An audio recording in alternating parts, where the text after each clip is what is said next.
Hello, family. We are back together again. This is Detroit Awakened, the sister channel to Revelations.UNVEILED.DETROIT. And family, they put me in YouTube jail for a week for my last report on the efficacy of the so-called jab vaccinations. So family, it did not stop our show, our flow, our continuance to go and grow as we continue to earn and learn and discern for the education and edification of the holy hidden nation. Oh yes, and we are blessed as we continue on this test in this continental confusion and darkness and mess. And we persevere and endure to be sure, and our positive light and energy and strength and power is our cure. So family, we are back together again at the need of history so that we can examine some of the elements of our spiritual examinations of our carnal existence. Oh yes. And so we will be going back into history to review and give honor to one of our powerful elders and statesmen and athletes. But we will be examining the underlying tenet of white supremacy, white superiority, violence, murder, lynchings. And so, family, it is our understanding of critical race theory or history, true American history. And it lends to the answer, is America racist? So we shall see. So family, let us begin with a wonderful review of an article entitled, "When a Black Boxing Champion Beat the Great White Hope, All Hell Broke Loose." Oh my, oh my. So is this not a familiar pattern of behavior from the so-called dominant society? Well, let us go into the particulars of the article so that we can become familiar with this train, strain, and grain of history. An audacious boxer was slated to defend his title against a white boxer in Reno, Nevada, July 4th, 1910. It was billed as the fight of the century. The fight was seen as a referendum on racial superiority, and all hell was about to break loose in the racially divided United States. Jack Johnson, the black man, decisively beat James Jeffries, named the Great White Hope.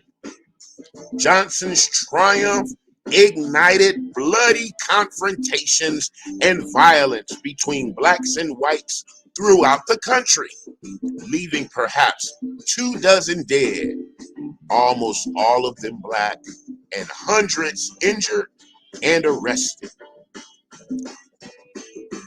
No event yielded such widespread violence until the assassination of Dr. Martin Luther King, 58 years later. Johnson's victory in the manliest of sports contradicted claims of racial supremacy by whites and demonstrated that blacks were no longer willing to acquiesce to white dominance. Whites were not willing to give up their power. The story has a familiar ring today, as America remains a country deeply divided by race. So family, that was the backdrop of the theme of our considerations and mental marinations. Johnson, because of the consequences of the fight's aftermath, would affect race relations in sports and America for decades. Now, born in 1878 in Galveston, Texas, Johnson grew up as the Jim Crow era in American history was getting started. The previous year, Rutherford B. Hayes became president after promising three former Confederate states, South Carolina, Florida, and Louisiana, that he would withdraw federal troops who had protected the measure of racial equality blacks were beginning to achieve. As federal forces left, whites disenfranchised black voters and passed segregation laws which were enforced by legal and illegal means, including police brutality and lynching. Journalists, too, sought to maintain social order by preserving myths about white supremacy. Johnson's boxing career challenged those myths. He dispatched one white fighter after another, taunted both the fighter and the crowd. He was brash and arrogant and made no attempt to show any deference to whites. He sped through towns in flashy cars, wore expensive clothes, spent his time with gamblers and prostitutes, and dated white women, which black sociologist and commentator W.E.B. Du Bois considered unnecessarily alienating acts. Well, Brother Du Bois, it is what it was. And Brother Johnson enjoyed the exploits and fruits of his labors.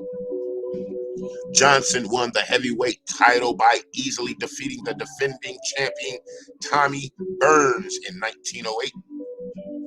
Novelist Jack London, writing in the New York Herald, wrote about Johnson's hopeless slaughter of Burns and, like other journalists, called on former champion,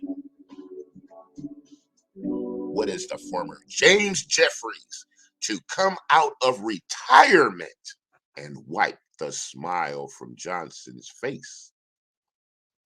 Jeffries announced to the world that he would reclaim the heavyweight championship for the white race. He became the great white hope. The Chicago Defender, a black newspaper, said Jeffries and Johnson would settle the mooted question of supremacy. The Daily News in Omaha, Nebraska, reported that a Jeffries victory would restore superiority to the white race.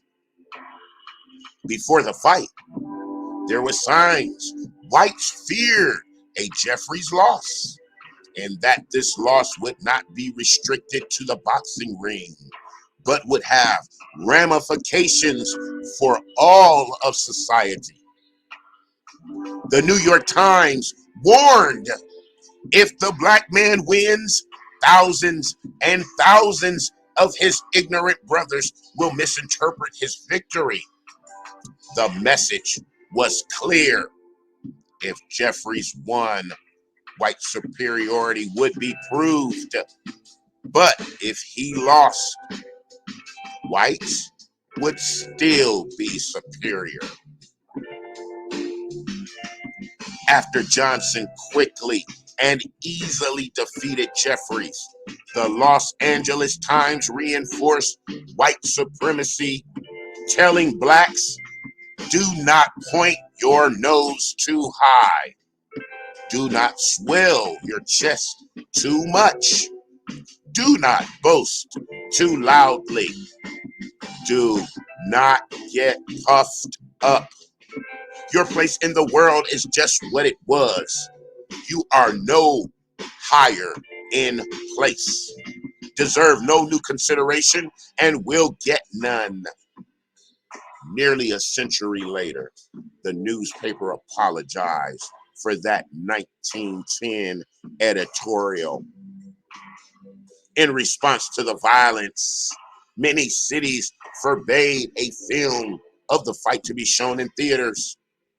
In 1912, Congress, citing the same motion picture, passed the Sims Act, banning the transport of fight films over state lines. In doing so, it kept blacks and whites from seeing Johnson beat a white man. Historian Jeffrey Sammons says, in many ways, Johnson represented the bad nigger that whites were so willing to parade as an example of why blacks must be kept in their place.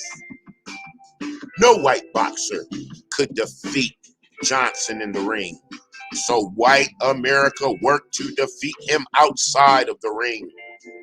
Johnson was arrested in 1912 and charged with violating the Mann Act, which made it illegal to transport women across state lines for the purpose of prostitution or debauchery, or for any other immoral purpose. He served 10 months in federal prison. But he was much more than one man. No longer the respectful darky, hat in hand, asking for massa's permission. Johnson was seen as a prototype of the independent black who acted as he pleased and accepted no bar to his conduct. Johnson was transformed into a racial symbol that threatened America's social order. Whites responded to Johnson's triumph by using violence to keep blacks in their place by any and all means.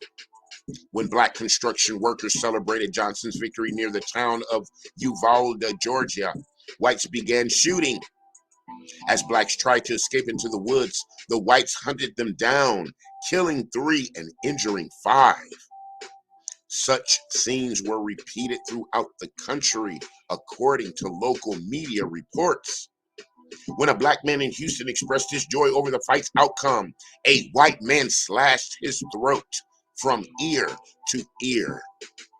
Another black man in Wheeling, West Virginia, who was driving an expensive car, just like Johnson was known for, was dragged from his car by a mob and lynched. A white mob in New York City set fire to a black tenement and then blocked the doorway to keep the occupants from escaping. Johnson's punishment served as a cautionary tale for blacks during the Jim Crow era. Black athletes, however talented, whether it was sprinter Jesse Owens or boxer Joe Louis, were warned they had to be the right type of black person, one who knew his place and did not challenge the racial status quo. In those sports where blacks were not banned and instead begrudgingly allowed to compete with and against whites, there were violent attacks on black athletes. Jack Trice, an Iowa State football player, died of injuries from the attack he suffered in a game against the University of Minnesota in 1923. The end of professional baseball's color line in 1946 was possible only because Jackie Robinson promised he would not respond to racist epithets and physical abuse so that he would be acceptable to white America. In the 1960s, White America taught Muhammad Ali, whom many considered to be the wrong type of black athlete, the lesson it had once taught Jack Johnson. Ali, a brash Muslim who refused to defer to the demands of white supremacy, was convicted of draft evasion for refusing to be inducted into the armed services. He was stripped of his heavyweight title and sentenced to prison. Other black athletes like sprinters Tommy Smith and John Carlos, baseball player Kirk Flood, and football player Colin Kaepernick all found themselves punished and ostracized for challenging white supremacy. Oh, yes, family. Oh, yes. This is not a new battle. These are not new actions. All of the black towns, areas, villages of America that were attacked and destroyed by white mobs and violence. When will our people understand? There is only one answer to the question, is America racist?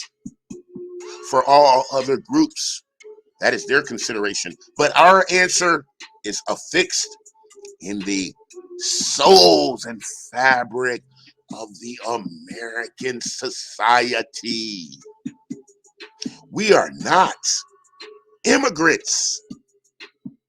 We are the copper-colored who were either indigenous and native to this land, or we were those brought here in chains and captivity.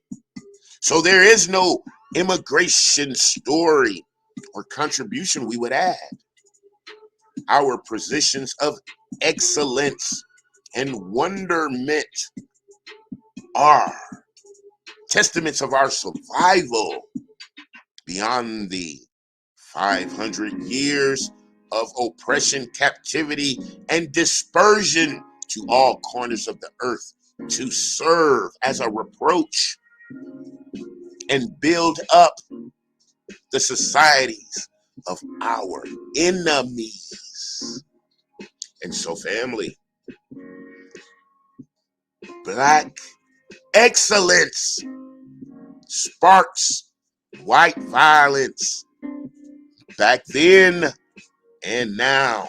The public castrations and lynchings of our brothers and sisters of strength who stand on a position and a moral authority.